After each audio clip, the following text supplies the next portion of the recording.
From The National, this is Trending Middle East. I'm Yasmin Al-Taji. It's Thursday, September 25th. Here are today's headlines.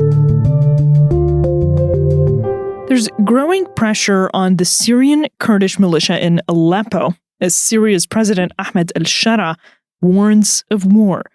The mostly Kurdish Syrian Democratic Forces, or SDF, has left its outposts in the northern governorate of Aleppo. That's after drone strikes killed at least one of its fighters, Kurdish sources said on Wednesday.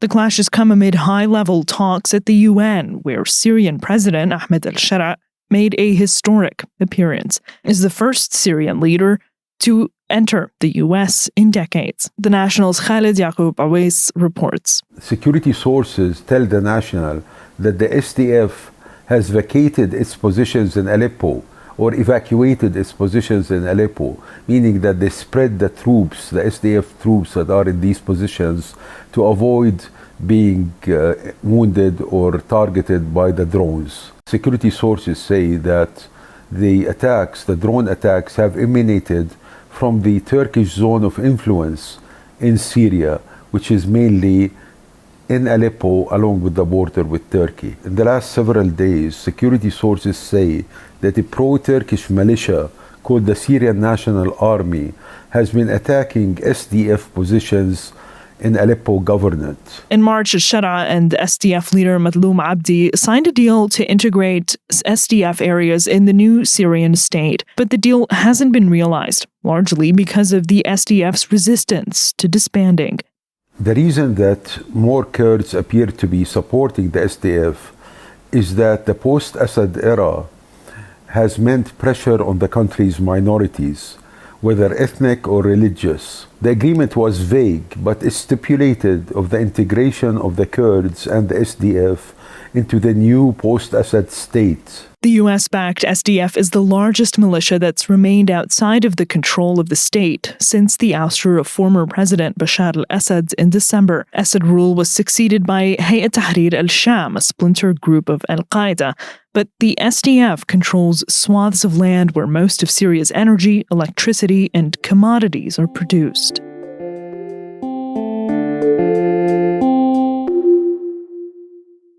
Days after several countries joined a list of nations that recognize Palestine, there's still some confusion about what's next. Several countries joined in recognizing a Palestinian state at the UN General Assembly's high-level week that began Monday. It's been a significant shift in posture by states in the West, namely France, which co-chaired Monday's recognition conference with Saudi Arabia. But Israel's war in Gaza continues without a ceasefire in sight. The National's AlTaher is here with more. Palestine already exists as a state at the UN. So that's not the problem. The issue is that Western states, which have now come forward to recognize Palestine as a state, had not done so in the past. And that has implications.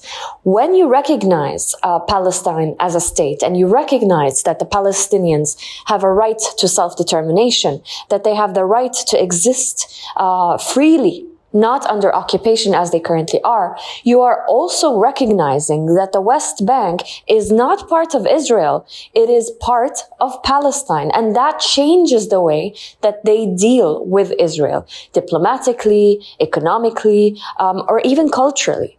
Critics of the move have pushed for a political solution between Palestine and Israel as a prerequisite for recognizing Palestinian statehood. Proponents of the move, like French President Emmanuel Macron, called it, quote, an essential move towards peace, unquote, at the UN General Assembly. The recognition, of course, took place in the very same halls that partitioned Palestine and created the State of Israel nearly 80 years ago. So we've kind of come full circle here, almost, with the recognition of the State of Palestine. Recognition also sends a message to Israel that just because Israel declares sovereignty over a piece of land does not make it theirs. And that is part of why Antonio Guterres at the UN said that the recognition of Palestine doesn't come as some sort of punishment or a reward or even as some were touting it as a bargaining chip. It is a right that is enshrined by law for the Palestinians. And it's time that states came to terms with that.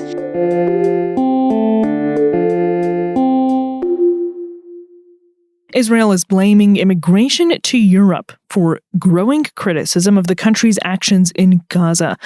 Prime Minister Benjamin Netanyahu said that, quote, unchecked immigration, unquote, to Europe was turning the allies against Israel. Even Israel's opposition, currently attempting to unite and brand itself as a responsible alternative to Netanyahu's far-right coalition, has said the same recently. This after the swell of states that newly recognized Palestine at the UN. The National's Thomas Helm reports from Jerusalem.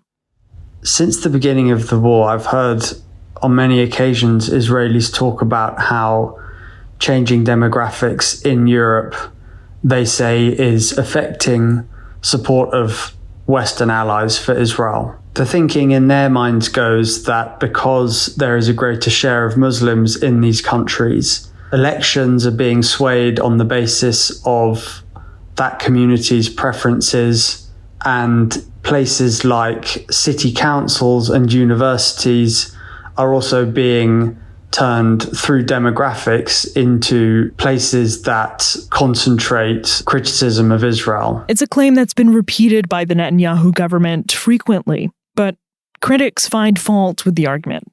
The critics of this interpretation of why Israel is facing so much criticism say that it's being peddled because it's a very simplistic and convenient way to understand why Israel is in such a isolated place globally, and that it taps into anti-Palestinian, Arab and Muslim racism that was already existing in Israeli society. They also said that it is damaging for Israel because it stops people from having a genuine debate about why their country is in such a strategically weak position diplomatically. Something that many experts say is a genuine existential danger to the country as more and more, particularly young Westerners, turn away from the support that their parents might have given Israel. That's all for this morning's headlines. You can get live coverage on the UN General Assembly and more at thenationalnews.com. Yasmin Al-Taji, The National.